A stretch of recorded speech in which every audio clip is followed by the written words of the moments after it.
Marcus Chen never imagined that ordering a medium, rare rebe would cost him everything. But then again, he never imagined the woman serving his table would hold his entire future in her hands. The evening started like any other Tuesday in Palo Alto. Marcus arrived at the Redwood Steakhouse in his midnight blue Tesla Model S Plaid. The one with the custom leather interior that cost more than most people's annual salary. He handed his keys to the valet with barely a glance, his mind already racing through the acquisition deal he was about to close. Tech venture capital was interested in his company, Nextream Solutions. And tonight's dinner with his college buddy Jake was supposed to be a celebration of his impending $100 million exit. The restaurant hummed with the quiet confidence of old money and new tech fortunes. Crystal chandeliers cast warm light over tables draped in cream linens. The air smelled of aged beef, truffle oil, and expensive wine. This was Marcus's world now. Far removed from the tiny apartment in Fremont, where he'd coded his first app, while eating ramen noodles 10 years ago. He spotted Jake already seated at their usual corner table. The one with a view of University Avenue, where Stanford students and startup founders mingled in an endless dance of ambition and opportunity. Jake waved him over with a grin that suggested he'd already started on the bourbon. "There he is," Jake called out as Marcus approached. "The man of the hour. Soon to be absurdly wealthy, as if you weren't already." Marcus slid into his seat, with the easy confidence of someone who'd conquered Silicon Valley before turning 40. His tailored Tom Ford suit fit perfectly across his shoulders, and his Patek Philippe watch caught the light as he reached for the menu. He'd earned all of this. Every sleepless night, every failed pitch, every sacrifice had led to this moment. "I'm telling you, Jake, this deal is going to change everything," Marcus said, his voice low but excited. "Henderson from Tech Venture practically begged me to sign. They know Nextream is the future of cloud infrastructure." A waitress approached their table, and Marcus barely looked up. She was young, probably mid-20s, with dark hair pulled back in a simple ponytail. Her uniform was the standard black dress and white apron that all the servers wore. Nothing remarkable. Just another person doing a service job while probably dreaming of something bigger. "Good evening, gentlemen," she said with a professional smile. "Can I start you off with something to drink?" Her voice was pleasant, educated even. But Marcus was too absorbed in explaining his deal structure to Jake to pay much attention. He waved a dismissive hand. "Yeah. Bring us a bottle of the Camus Cabernet, the special selection. And we'll need some time with the menu." The waitress nodded and turned away. Marcus didn't notice the slight tension in her shoulders or the way her jaw tightened almost imperceptibly. Jake leaned forward, lowering his voice. "So what are you going to do about the divorce? Is that still dragging on?" Marcus's expression darkened. The divorce. The one black cloud hanging over his otherwise perfect life. After 15 years of marriage, Sarah had decided she wanted out. No explanation that made sense to him. Just vague complaints about him being emotionally unavailable, and married to his work. As if building a successful company didn't require sacrifice. As if their luxury home in Atherton and their vacation house in Tahoe had paid for themselves. "It's a nightmare," Marcus muttered. Sarah hired this absolute shark of a lawyer. Woman named Alina Vasquez. Stanford law graduate, supposedly one of the best divorce attorneys in the Bay Area. "She's trying to take me for everything." Vasquez. Jake raised his eyebrows. "I've heard of her. Didn't she represent that Oracle executive last year? The one who walked away with $50 million. "Exactly," Marcus said bitterly. "She's ruthless. Every meeting is like going to war. She twists everything I say. Brings up stuff from years ago, tries to paint me as some kind of absent father who doesn't care about his kids. That's rough, man. The worst part is the deposition next week. I know she's going to grill me about my character, my temper, every little thing. Sarah's been documenting everything for months apparently. Every time I worked late, every business trip. Every time I forgot one of the kids' recitals because I was in back-to-back meetings." The waitress returned with their wine. And Marcus immediately switched to Spanish as she poured.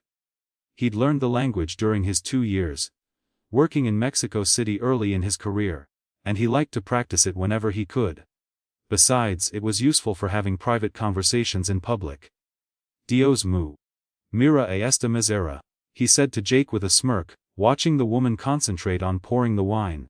Probablemente piensa que este vino cuesta más de lo que gana en un mes. Estas personas nunca entienden si moltramente vivir en nuestro mundo. My God. Look at this waitress. She probably thinks this wine costs more than she makes in a month. These people never understand what it's really like to live in our world. Jake laughed uncomfortably, but Marcus was on a roll. The stress of the divorce, the pressure of the acquisition, it all came bubbling up in a torrent of words he thought were private. Es gracioso sabes. Marcus continued, gesturing with his wine glass. Ella probablemente estudia en alguna universidad estatal, tal vez ni siquiera termine, y ahora está servido a personas que realmente logran algo. Mi abogada de divorcio es igual de patética. Si cree my important pork fue a Stanford pero al final del day. Son solo personas que serven a los verdaderos ganadores. It's funny, you know. She probably studied at some state school, maybe didn't even finish. And now she's here serving people who actually achieved something. My divorce lawyer is just as pathetic. She thinks she's so important because she went to Stanford. But at the end of the day, they're just people serving the real winners. The waitress set down the wine bottle with a controlled precision that should have been Marcus's first warning. Her smile remained professional. But something had shifted in her eyes. She pulled out her notepad with deliberate slowness. Are you gentlemen ready to order? Or do you need a few more minutes? She asked in perfect, unaccented English. Marcus didn't even look at her. Give us 10 minutes. We're in the middle of something. She nodded and walked away. Jake shifted uncomfortably in his seat. Man, that was kinda harsh. Jake said quietly.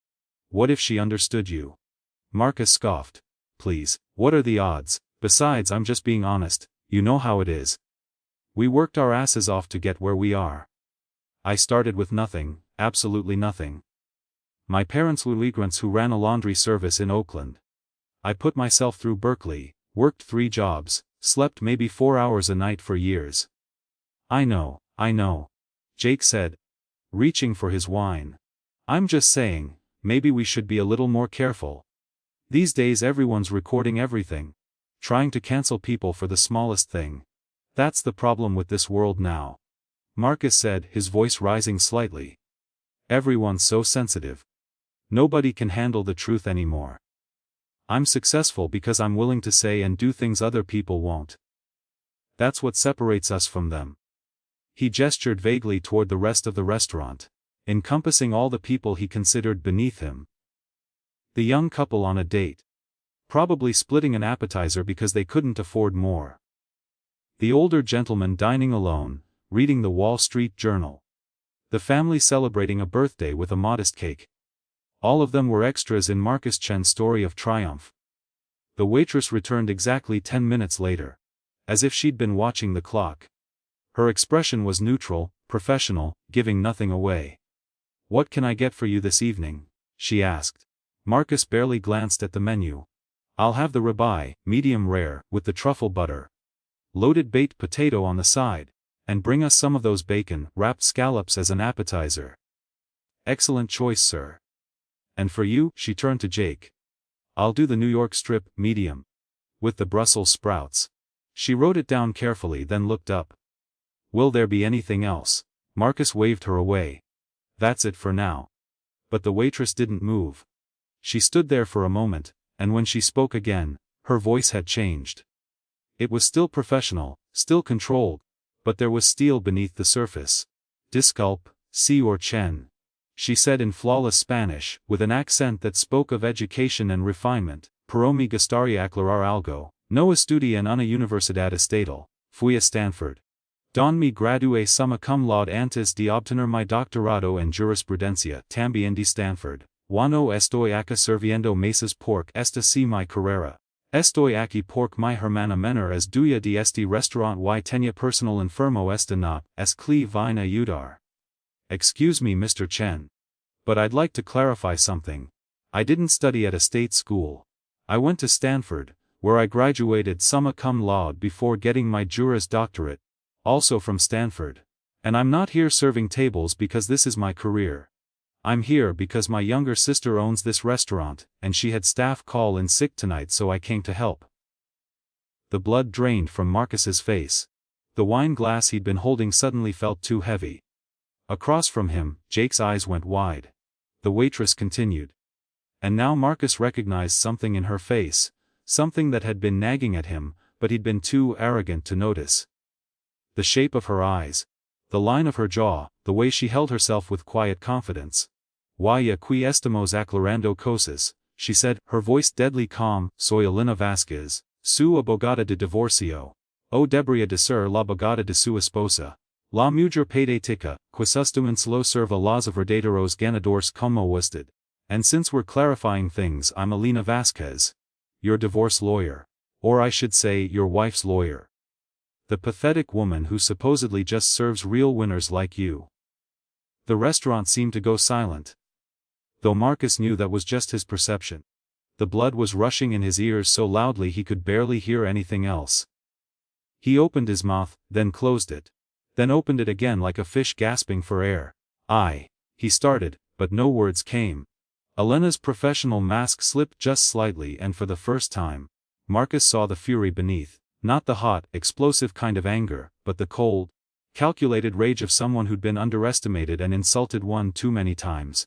"Nuestra deposiciones el lunes, sí or Chen. A las 9 de la mañana, le sugiero que venga preparado por cada palabra que acaba de decir, cada actitud despectiva que ha mostrado, cada juicio que ha hecho sobre personas que supuestamente están por debajo de usted, todo eso será presentado los Wakram después de esta noche. Tengo una imagen muy clara de su carácter. Our deposition is Monday, Mr. Chen. At 9 in the morning, I suggest you come prepared. Because every word you just said, every dismissive attitude you've shown, every judgment you've made about people you supposedly consider beneath you, all of that will be presented to the judge. And believe me, after tonight, I have a very clear picture of your character." She tucked her notepad back into her apron pocket with deliberate precision. "I'll put your order in. Medium, rare, with truffle butter. Enjoy your meal. Gentlemen." Elena turned and walked away with her head high, leaving Marcus sitting frozen in his chair. The implications crashed over him like waves. His divorce lawyer had just witnessed him being cruel, dismissive, and arrogant. She'd heard him call her pathetic. She'd seen him at his absolute worst, and she had every motivation to use it against him. Jake let out a low whistle. "Dude. You're so screwed." Marcus's hands were shaking. He set down his wine glass before he could drop it. His mind raced through every possible angle, every way to fix this, but they all led to the same conclusion. There was no fixing this. He just handed Elena Vasquez the ammunition she needed to destroy him in court. "I need to apologize," Marcus said suddenly, starting to stand. Jake grabbed his arm. No, man, sit down. You're only going to make it worse. Anything you say now's gonna sound desperate. But I can't just." "Yes, you can. You have to." Jake's voice was firm. "Look, I know you're panicking, but think about this logically. She's a professional. She's not going to cause a scene in her sister's restaurant. But if you go over there and start groveling, she's gonna know exactly how badly you screwed up, and she's going to use that weakness." Marcus sat back down heavily. His perfectly pressed suit suddenly felt too tight. The restaurant, which had seemed like his natural habitat just minutes ago, now felt hostile and exposing. Every eye seemed to be on him, though in reality, most diners were absorbed in their own conversations, their own worlds. "What do I do?" Marcus asked. Time and years, he sounded lost. Jake was silent for a moment, thinking. "You need to call your lawyer. Tonight. As soon as we leave here. You need to tell him exactly what happened and prepare for the fallout." Because Monday's deposition just became a whole lot worse. They sat in uncomfortable silence, the celebration they'd planned completely ruined. When Elena returned with their appetizers, Marcus couldn't even look at her. She set down the bacon-wrapped scallops with the same professional courtesy, gave them a polite smile and walked away without saying a word. Somehow, that was worse than if she'd gloated or thrown their failure in their faces. Marcus pushed the scallops around his plate without eating. His mind was racing through the past year of divorce proceedings, seeing everything in a new light. Every deposition, every meeting, every court appearance. Alina had been methodical, thorough, building her case piece by piece. She'd painted him as a neglectful husband and father. Someone who valued his company more than his family. Marcus had dismissed it as standard devoyeur tactic, exaggerations and manipulations, but now he saw the truth. Everything Alina had said about him was accurate. He had been absent, he had prioritized work over family. He had been dismissive and arrogant. He'd told himself it was necessary, that he was providing for his family, but the reality was simpler and uglier. He'd been so focused on winning, on being successful, on proving to the world that the poor kid from Oakland had made it, that he'd forgotten why any of it mattered. Sarah had tried to tell him. God, she'd tried so many times. Late night conversations where she'd gently suggest they go to counseling, weekend mornings where she'd ask him to put away his laptop and play with the kids. Vacation days where he'd spent half the time on conference calls. She'd been patient for years, understanding even, until one day she just wasn't anymore. I can't do this, she'd told him 6 months ago, standing in their kitchen with tears streaming down her face. I can't be married to someone who's never really here. The kids are growing up without knowing their father. I'm basically a single parent, and you don't even see it. You don't even care. Of course I care, Marcus had protested. Everything I do is for this family. No, Sarah had said quietly. Everything you do is for you. For your ego. For your need to prove you're successful. We're just props in your story of triumph. He'd dismissed her words as emotional exaggeration, the kind of thing people said when they were upset. But sitting here now, with the taste of his own cruelty still bitter in his mouth, he realized she'd been exactly right. Alina returned with their entrees. The Rebbe looked perfect. Cooked precisely to his specifications, the truffle butter melting over the top. It probably cost $80, maybe more. Marcus stared at it and felt nothing but nausea. Is everything all right with your food? Alina asked politely. Marcus finally forced himself to look at her. Really look at her. She was younger than he'd realized, probably early 30s. Her eyes were intelligent and watchful, missing nothing. There was strength in the set of her shoulders. Dignity in the way she held herself despite the service. She was beautiful in an understated way. The kind of beauty that came from confidence and competence rather than conventional features. It's fine, Marcus managed. Thank you. Alina nodded and moved on to check other tables.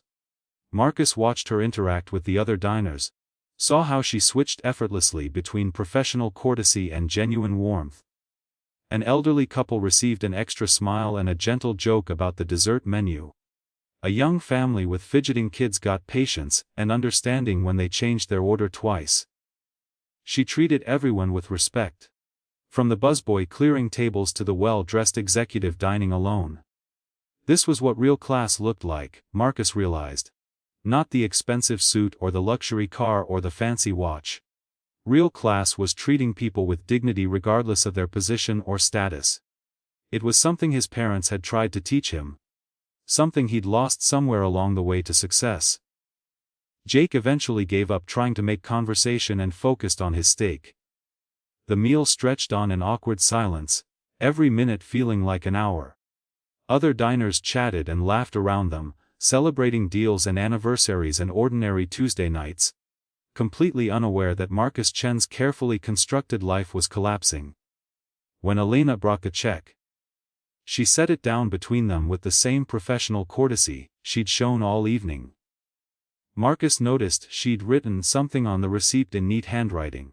He waited until she walked away before looking. See you Monday at 9. I suggest you bring your A game. You're going to need it.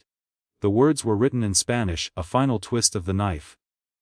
Jake leaned over to read it and winced. You really pissed her off, man. Marcus paid with his Black American Express card, leaving a 100% tip that he knew would do nothing to mitigate the damage. It was a gesture as empty as everything else in his life suddenly seemed. Money fixing problems, money smoothing over difficulties, money as a substitute for actual human decency. They left the restaurant in silence. The valet brought Marcus's Tesla round, and he sat in the driver's seat for a long moment before starting it. The car's minimalist interior, which usually made him feel sophisticated and modern, now felt sterile and cold. Through the restaurant's windows, he could see Elena talking with another server, probably her sister, the owner. They were laughing about something easy and comfortable with each other. Marcus's phone buzzed with a notification. Another email from his executive team.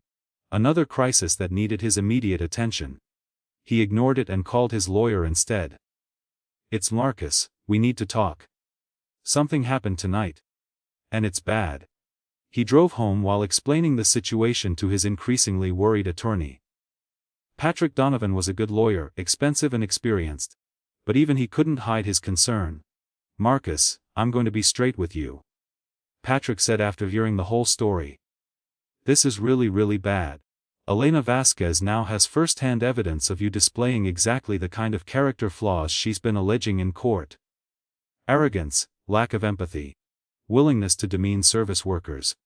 It plays into every narrative she's been building." "I know," Marcus said quietly. "Do you? Because this could cost you millions. Maybe tens of millions. The judge is going to look at this and see a man who thinks he's better than everyone else. Who treats people badly when he thinks no one important is watching. That's not someone who gets a favorable divorce driveway." Marcus pulled into his driveway. Or rather, the driveway of the house he used to share with Sarah. She'd moved out 2 months ago and taken the kids. Now he rattled around in 8,000 square feet of empty luxury, eating takeout and sleeping in his home office because the master bedroom felt too big and lonely. "What do I do?" Marcus asked, honestly. "Start preparing to lose." Elena was already building a strong case, but now she has the smoking gun. "We can try to argue it was a private conversation, that you were letting off steam. But the fact that you didn't know who she was actually makes it worse. It shows this is how you really think. Not just something you said in anger to her face." Marcus ended the call and sat in his car in the dark garage. His reflection stared back at him from the rearview mirror. And he barely recognized the man he saw. When had he become this person? When had success turned him into someone who could casually mock a waitress for sport? Who could call his wife's lawyer pathetic? Who could dismiss entire categories of people as beneath him? He thought back to his parents, to the tiny apartment, where he'd grown up. His mother had cleaned houses to help pay his way through college. His father had worked 70-hour weeks at the laundry. Coming home exhausted but always finding time to help Marcus with his homework. They'd been proud when he got into Berkeley. Overwhelmed with joy when he started his first company. Absolutely thrilled when he became successful. But they'd also worried. He remembered his mother's concerned face the last time he'd visited, maybe 6 months before she died. "Mijo," she'd said in Spanish, "success is good. But don't let it make you hard. Don't forget where you came from." "I won't, Mama," he'd promised. But he had forgotten. He'd forgotten what it was like to struggle, to wonder if you could afford groceries, to feel invisible to people who had more money, or status. He'd forgotten that every person serving tables or cleaning houses or doing any job was a complete human being with their own dreams and struggles and dignity. Marcus finally went inside his empty house. The silence was oppressive. He poured himself a scotch, then poured it out without drinking it. Somehow getting drunk seemed like just another form of running away. He thought about his kids, Sophia and Ethan, ages 12 and 9. When was the last time he'd really talked to them? Not just asked about grades or lectured them about working hard. When was the last time he'd played a game with them, or watched one of Ethan's soccer matches? Without checking his phone every 5 minutes. Or gone to one of Sophia's piano recitals and actually listened. Sarah had been right. The kids were growing up without really knowing him. And whose fault was that? Not some unavoidable tragedy or circumstance beyond his control. Just his own choices day after day, year after year. Choosing work over family, choosing success over presence, choosing his ego over love. The weekend passed in a fog. Marcus tried to prepare for Monday's deposition. But his heart wasn't in it. Patrick sent over briefing documents and suggested responses, all the usual lawyer tactics for minimizing damage. But every time Marcus tried to practice his answers, he heard Elena's voice in his head, calm and controlled as she'd exposed his cruelty, in perfect Spanish. Sunday evening, Marcus did something he hadn't done in years. He called Sarah. "Hello." Her voice was cautious. They usually only talk through lawyers now. "Sarah, it's me. I know I'm not supposed to call, but I need to tell you something. Marcus, if this is about the deposition tomorrow. It is, but not the way you think. I need to apologize." There was a long silence on the other end of the line. "I met Alina Vasquez on Tuesday night," Marcus continued. "At her sister's restaurant. She was filling in as a waitress and I didn't recognize her. And Sarah. I was awful. I said terrible things in Spanish, thinking she wouldn't understand. About her, about service workers, about people I consider beneath me. And she understood every word." He heard Sarah take a sharp breath.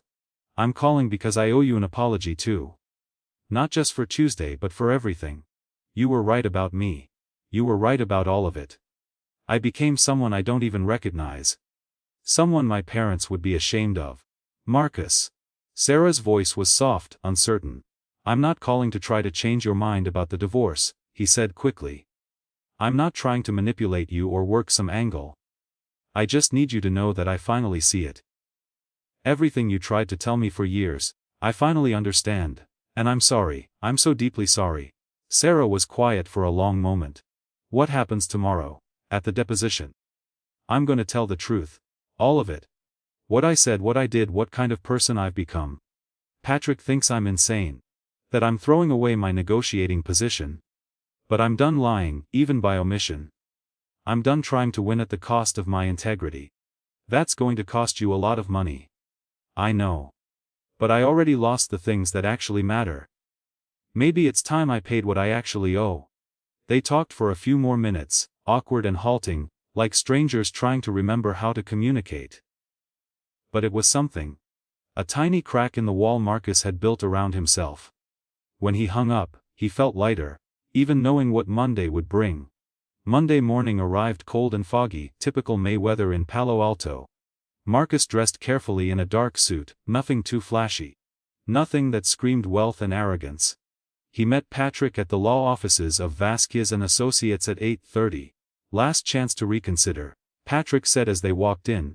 "We can still play this defensively, minimize the damage."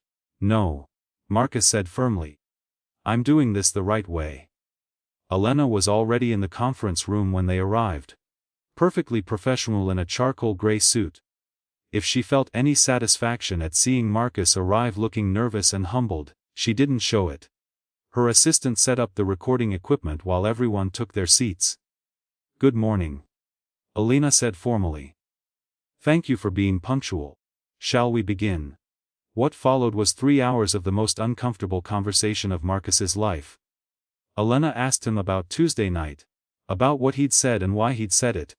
Patrick tried several times to object or redirect, but Marcus overruled him every time. He answered honestly. Even when the truth made him look terrible. Especially when the truth made him look terrible. He described his arrogance, his casual cruelty.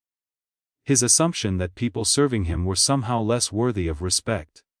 He admitted that this wasn't an isolated incident, but rather a pattern of behavior that had developed over years. He talked about neglecting his family. About missing birthdays and recitals and ordinary dinners, because he was always chasing the next deal, the next success, the next validation of his worth. Elena listened without expression, taking careful notes. Occasionally she'd ask a follow-up question, always precise. Always cutting right to the heart of the matter. She was brilliant at her job, Marcus realized. He'd dismissed her as just another lawyer. But she was operating on a completely different level, building her case with the methodical precision of a master craftsperson. "Mr. Chen," Elena said after he'd finished describing Tuesday night, "why are you being so forthcoming? You understand this testimony will be used against you in court." Marcus met her eyes directly for the first time that morning. "Because it's the truth. And because I owe it to Sarah, to my kids, and honestly to myself, to stop hiding from who I become. You wanted to know my character. This is it. This is who I am. And maybe by acknowledging it, I can start to become someone better." For just a moment, something flickered across Elena's face. Not sympathy exactly, but perhaps a hint of respect. Then her professional mask returned. "Thank you for your candor, Mr. Chen. I think we have everything we need." The deposition ended, and Marcus walked out into the bright California sunshine, feeling drained but strangely at peace. Patrick walked beside him, shaking his head in disbelief. "That was either the stupidest or the ever seen a client do." Patrick said. "I honestly don't know which, maybe both," Marcus admitted. The settlement negotiations that followed were brutal. Alina presented Marcus's deposition testimony to the mediator along with a detailed accounting of his absences, his priorities and his treatment of others. Patrick tried to fight for more favorable terms, but Marcus's own words had undermined every defensive position. In the end, Sarah got the house in Atherton, primary custody of the kids, and 60% of Marcus's liquid assets. She was entitled to more, but Alina advised her to be generous in victory. Marcus would have regular visitation with Sophia and Ethan, provided he actually showed up and stayed present, not buried in his phone or laptop. The day they signed the papers, Marcus saw Sarah waiting outside the lawyer's office. She looked lighter somehow, as if a weight had been lifted from her shoulders. "Thank you," she said simply. "For what?" "Giving you millions in a divorce. For being honest, for finally seeing what you'd become. That took courage." "I don't feel very courageous, I feel like I destroyed everything that mattered." Sarah smiled sadly. "Maybe. But at least you see it now. That's more than most people ever manage. And maybe, if you really work at it, you can build something better. Not for us, we're done. But for yourself. For the kids."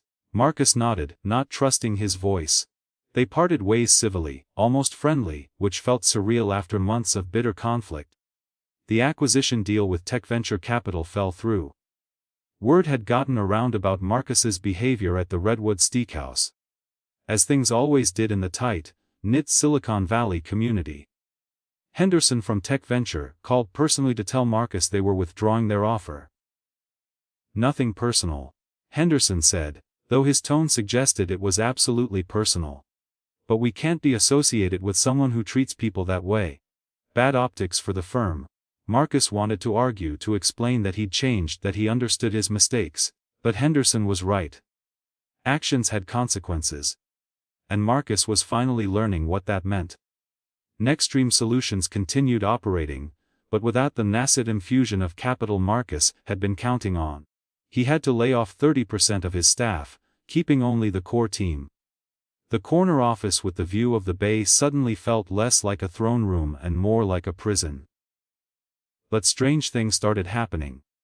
Marcus began arriving at the office earlier and staying later, not because he was obsessed with work but because he was actually working. Really working. Not just attending meetings and reviewing spreadsheets. He coded again for the first time in years, diving deep into Nextstream's infrastructure and finding ways to optimize and improve. He started having lunch with his remaining employees. Actually getting to know them as people rather than resources. He learned about Maria's daughter who wanted to be an engineer. He discovered that David was caring for his aging father while working full-time. He found out that Lisa had turned down higher-paying offers to stay with Nextstream because she believed in the mission. These weren't just employees. They were human beings with full, complex lives. It seemed obvious now, almost embarrassingly so, but Marcus had to learn it the hard way. He also started therapy. Dr. Sarah Richardson came highly recommended, and she didn't let Marcus get away with anything. Every session was uncomfortable. Digging into why he'd tied his self-worth so completely to professional success, why he'd needed to feel superior to others, why he'd pushed away the people who loved him. "You were scared," Dr. Richardson told him during one session. "Scared that if you stopped running, stopped achieving, stopped proving yourself, you'd discover there was nothing underneath. No real self, just ambition and anxiety." "Is that true?" Marcus asked. "I don't know. Is it?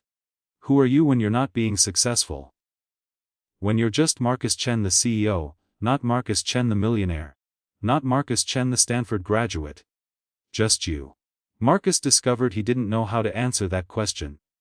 He'd spent so long building an identity around external achievements that he'd neglected to develop an internal one. It was terrifying and liberating at the same time. His visits with Sophia and Ethan started awkwardly. The kids were wary, uncertain of this new version of their father, who actually put his phone away, and asked questions and listened to the answers. Marcus didn't blame them for their caution. He'd let them down too many times before. But he kept showing up. Every Wednesday evening and every other weekend. Without fail. He attended Ethan's soccer games and didn't check his email once. He sat through Sophia's entire piano recital, and actually heard the music. He took them hiking and to museums and just to get ice cream, no agenda except spending time together. "Dad," Sophia asked one evening while they were making dinner together, something that would have been unthinkable 6 months ago. "Are you okay? You seem different." Marcus paused in chopping vegetables. How to explain to a 12-year-old that her father had been a terrible person and was trying to become better? "I'm learning," he said finally. "Learning how to be the dad you guys deserve. I know I wasn't before, and I'm sorry about that, but I'm trying to change." Sophia considered this seriously. Mom says people don't really change. Maybe she's right. Or maybe what changes isn't the person but what they choose to do. I can't erase the past. But I can make different choices now. Does that make sense? I think so. Sophia went back to making the salad. "For what it's worth, I like this version of you better." Marcus had to blink back tears. "Me too, honey. Me too." 3 months after the disastrous dinner at the Redwood Steakhouse, Marcus found himself back at the same restaurant. This time he'd made a reservation, this time he was alone. And this time he knew exactly who he was hoping to see. Alina appeared from the kitchen, surprised to see him. She was in her lawyer clothes this time, probably having stopped by to visit her sister after work. "Mr. Chen," she said neutrally. "What brings you back here?" "I wanted to thank you," Marcus said, "and strange, but you did me a favor that night, a painful, expensive favor, but a favor nonetheless." Alina raised an eyebrow. "How do you figure? You showed me who I'd become. Not who I thought I was or who I pretended to be, but who I actually was when I thought no one was watching. That's a gift. Even if it didn't feel like one at the time. Most people don't see it that way. They just get angry at being caught. I was angry at first. Angry at you. Angry at myself, angry at the whole situation. But anger doesn't change facts. I was arrogant and cruel and needed to be humbled. You humbled me. So thank you." Alina studied him for a long moment. "You're welcome, I suppose. Though I was mostly just doing my job. You do it well. Sarah was lucky to have you." "I imagine she'd say she was lucky to be rid of you." Marcus laughed, surprising himself. "Yeah, she probably would, and she'd be right. I wasn't a good husband. I'm trying to be a better father though. That's something." Alina's expression softened slightly. "That is something. Kids need present parents more than they need wealthy ones." They talked for a few more minutes. A strange conversation between two people who'd been adversaries and now were something else. Not friends exactly, but not enemies either. Maybe just two humans who'd seen each other at their worst and their best, and had found mutual respect somewhere in the middle. As Marcus left the restaurant, he passed the table where he'd sat with Jake that fateful Tuesday night. A young couple occupied it now, laughing over wine and appetizers. Their whole future spread out before them. Marcus wondered if the man would make the same mistakes he had, confusing success with worth, achievement with character. He hoped not. He hoped that young man would be smarter, kinder, more present than Marcus had been. But if he wasn't, maybe life would teach him the same hard lessons. Maybe some things could only be learned through failure and humiliation and the slow, painful process of rebuilding yourself into someone better. Marcus walked to his car, not the Tesla anymore but a modest Honda Accord. He'd sold the Tesla along with most of his other luxury items. Not because he couldn't afford them but because they represented a version of himself he no longer wanted to be. The Honda was reliable, practical, unpretentious. It got him where he needed to go, which was all that really mattered. 6 months later, Nextstream Solutions was acquired after all, but not by Tech Venture Capital. A smaller firm, one that valued sustainable growth over explosive returns, offered a reasonable price for the company. Marcus accepted even though he could have held out for more. The money wasn't the point anymore. He used part of the proceeds to set up a scholarship fund for the children of service workers, waitstaff, janitors, housekeepers, all the people he'd once dismissed. The Elena Vasquez Scholarship for Academic Excellence would fund 4 full rides to Stanford every year, specifically for students whose parents worked in the service industry. When he told Elena about it, she cried. Actually cried right there in her office, which Marcus suspected didn't happen often. "You're naming it after me?" she asked, wiping her eyes. "You changed my life." Seemed appropriate. I was just doing my job. You did more than that. You held up a mirror when I needed to see the truth. Not everyone would have had the courage or integrity to do that. Especially not to someone as arrogant as I was. The first recipients of the scholarship were announced a year later. 4 bright, determined kids whose parents worked hard in jobs that often went unnoticed and unappreciated. At the awards ceremony, Marcus met their families, heard their stories, and felt something he hadn't felt in years. Purpose. Real purpose, not the hollow ambition that had driven him for so long. One recipient's mother worked as a waitress at a chain restaurant. She hugged Marcus so hard he could barely breathe. "Thank you," she whispered. "You have no idea what this means. My daughter is going to Stanford." "Stanford? I never dreamed." "She earned it," Marcus said. "The scholarship is just helping her take advantage of the talent and determination she already has." But he knew it was more than that. It was penance and gratitude and hope all mixed together. Hope that these kids wouldn't make his mistakes. That they'd remember where they came from even as they climbed toward success. Marcus never became rich again, not in the way he'd been before. Nextreme's sale left him comfortable but not extravagant. He lived in a modest condo in Mountain View, drove his Honda. Bought his clothes at normal stores rather than designer boutiques. People who'd known him in his glory days sometimes pitied him, thinking he'd fallen from grace. They were wrong. Marcus had fallen from ego and climbed toward grace. There was a difference. His relationship with Sophia and Ethan grew stronger each year. They'd never be as close as they might have been, if he'd been present from the beginning. But they were building something real and honest. Sophia called him for advice when she was choosing colleges. Ethan wanted him at every soccer game. Not checking his phone, watching, actually caring. Sarah remarried eventually, to a kind man who taught high school history and coached Little League. Marcus attended the wedding with genuine happiness for her. She deserved someone who would be present, who would prioritize her and the kids, who would measure success in moments rather than dollars. "Thank you for coming," Sarah said at the reception. "That couldn't have been easy." "It's not about easy," Marcus replied. "It's about being here for the people who matter." I finally learned that lesson, even if I learned it too late for us. Not too late for the kids though. They talk about you all the time now. About the new you, I mean. There is no new me. Just me, finally trying to be the person I should have been all along. Years passed. Marcus got older, grayer, slower. Nextreme became a distant memory, replaced by consulting work that was meaningful but unspectacular. He helped small startups navigate the tricky waters of Silicon Valley, not with cutthroat tactics but with wisdom earned through failure. He volunteered at the same restaurant where his downfall had occurred. Elena's sister Rosa had been hesitant at first, but Marcus insisted.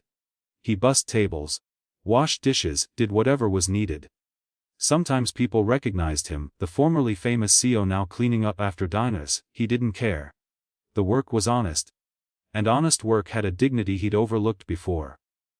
One evening, a tech bro in an expensive suit snapped his fingers at Marcus to refill his water glass. The guy was in the middle of a loud conversation with his friends, bragging about his latest funding round, his Tesla, his house in Los Gatos. Marcus refilled the glass without comment. But as he walked away, he heard the tech bro switch to Spanish and start mocking the old guy playing busboy. The words were cruel and dismissive, dripping with the same arrogance Marcus had once embodied. Marcus paused, then turned back. He responded in perfect Spanish with a smile. "Cuidado, joven. La vida tiene una manera de humilar a los arrogantes, lo sé por experiencia personal. Be careful, young man. Life has a way of humbling the arrogant. I know from personal experience. The tech bro's face went white. His friend stared. Marcus just smiled and walked away, feeling whiter than he had in years. Later that night, as Marcus was leaving the restaurant, Alina showed up to meet her sister. She spotted him hanging up his apron and laughed. Still doing penance? She asked. Still learning humility. It's a lifelong practice. I heard what you said to that guy earlier, Rosa told me. Hope I didn't cause problems. Are you kidding? She said it was the highlight of her week. The look on his face was apparently priceless. They stood in the parking lot, two people whose lives had intersected in the strangest way. Bonded by a moment of crisis and transformation. You know what I think about sometimes? Alina said. What would have happened if I hadn't been there that night? If you'd just gone on being who you were, never getting caught, never changing. I think about that too, Marcus admitted. Probably I would have lost my family anyway. Probably I would have kept getting worse, more arrogant, more isolated, until I ended up bitter and alone. So yeah, you really did save me. Even if it didn't feel like it at the time. I didn't save you. You saved yourself. I just gave you the push. Sometimes that's all people need, a push. A wake-up call. A moment of seeing themselves clearly. Alina checked her watch. I should get inside, Rosa's waiting. Go ahead, and Alina. Thank you. I know I've said it before, but I'll keep saying it. You changed my life for the better. She smiled, a real smile, warm and genuine. You're welcome, Marcus. Take care of yourself. Marcus drove home through the quiet streets of Mountain View. His condo was small but comfortable. Decorated with photos of Sophia and Ethan, certificates from the scholarship recipients, mementos of a life rebuilt from ruins. It wasn't impressive or luxurious. But it was real. It was his. He made himself a simple dinner, nothing fancy. As he ate, he thought about that at the Redwood Steakhouse. The night his old life ended and his new one began.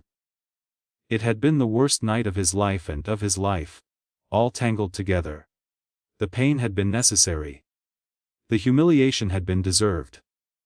And the growth that came after had been worth every uncomfortable moment.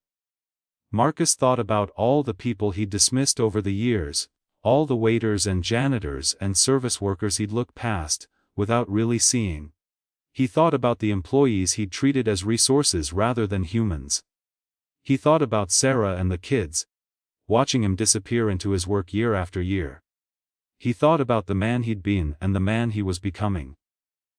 They were the same person, technically, but also completely different. Same DNA, different soul. His phone buzzed. A text from Ethan Dodd, my game got moved to Saturday instead of Sunday, can you still make it? Marcus typed back immediately, absolutely. Wouldn't miss it. 3 words that meant everything. 3 words he should have been saying all along. Outside his window, Silicon Valley hummed with ambition and innovation. With young people chasing dreams and older people clinging to past glories. Somewhere out there, someone was making the same mistakes Marcus had made. Treating people badly, valuing success over substance, building a life that looked impressive but felt empty. Marcus hoped they'd get their wake-up call before it was too late. He hoped someone would hold up a mirror and show them who they'd become. He hoped they'd have the courage to look at that reflection and decide to change. But if they didn't, well, that wasn't his responsibility. He could only control his own choices, his own actions, his own growth. And that, Marcus had finally learned, was more than enough. He finished his dinner, washed his dishes, and settled in to read. Tomorrow he'd go to work, help a struggling startup. Maybe prevent some younger from making his mistakes. He'd call Sophia just to chat. He'd confirm Saturday's game with Ethan. He'd live his small, meaningful life with presence and purpose. The billionaire who'd mocked a waitress in Spanish was gone. In his place was just Marcus Chen, learning every day how to be a little bit better, a little bit kinder, a little bit more human. It wasn't a glamorous transformation or an inspiring redemption arc. It was just the slow, difficult work of becoming someone who treated people with dignity. And somehow, that was everything.